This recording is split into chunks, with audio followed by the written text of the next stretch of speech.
and not too far away, certainly from the mall area, the Century 16 theaters where the shooting happened. It's just a matter of minutes. Right down the road from there, just south, is, of course, the high school there, Gateway High School, and that's where Tyler Lopez is standing by. Tyler, you've witnessed many families reunited. That's some good news there. It is. I've also talked to some folks here right now, Mitch, who were in Theater 9. This is the ticket stub, the Dark Knight show at the Century Theater, Theater 9, the 12:05 showing. This is Kevin and Brittany, both 20 years old. Kevin, let's start with you. You told me you were seated at the back of the theater to the right side, so then down a linear line straight ahead at the front by the screen is where the shooter was. Exactly. What do you remember seeing? Tell me about that.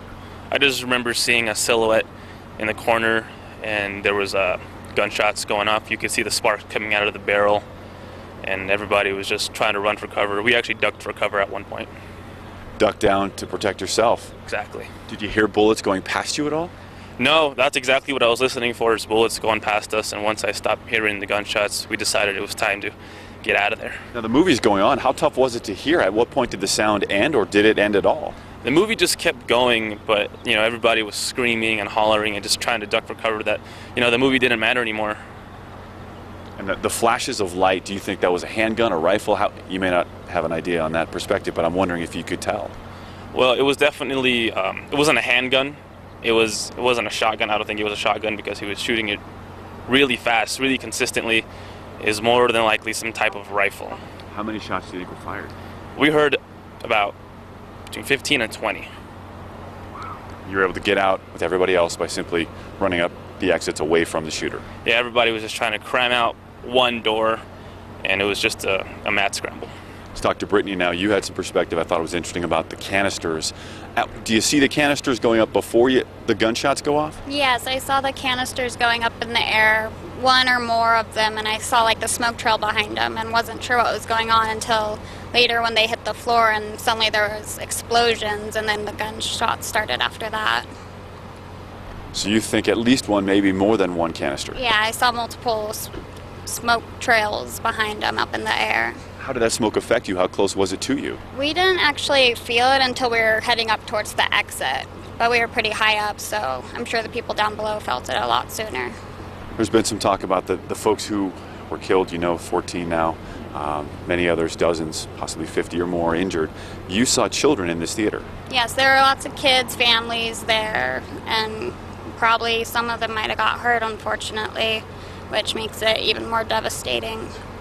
Tell me about your feelings, your emotions, now that you've had a chance to process this. It's been 5 hours now. Any anger, any animosity? You were talking about how emotional you felt. It's a very emotional situation, because all those people were just innocent people watching a movie, and suddenly somebody comes in and starts killing them. I can't imagine what it was like to be up close and personal with that, let alone it was scary enough being farther away. Scary enough to be there, of all places, at that time. Yes, it was surreal. I can't believe that I was there. It didn't seem like it was really happening, but it was very real once all the gunshots and screams started.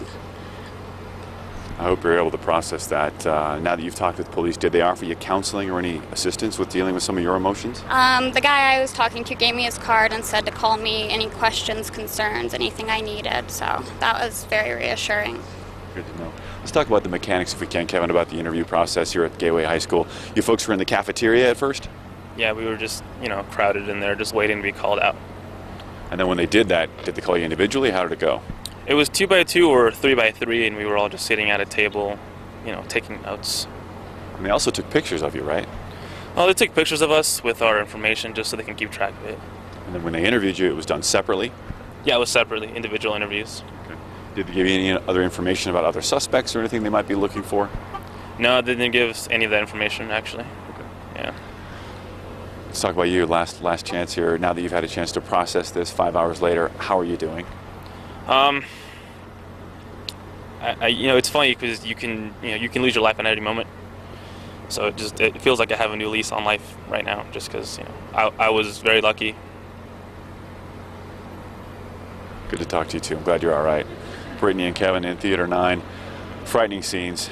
Going to see a movie, you see canisters flying in the air, you hear an explosion, then gunshots, you see the burst from the rifle itself as it's happening. Just an incredible scene. Here at Gateway High School, they are doing interviews. So if you've got folks who were in one of those theaters at the Century Theater Complex within the town center of Aurora, this is where they want you to go. They want to talk to you. If you don't know if your loved one or friend has been injured or worse, this is also where they want you to go to find out and try to reunite with those folks. We've seen some of those reunions. They've been very positive, but then again, we're reminded here how dangerous and devastating and frightening that scene was inside the theater. Anna, Mitch. Wow. I just can't imagine. And as you said, so many people are still there on scene. The last thing on their mind is trying to go home and go back to sleep after going through such an ordeal.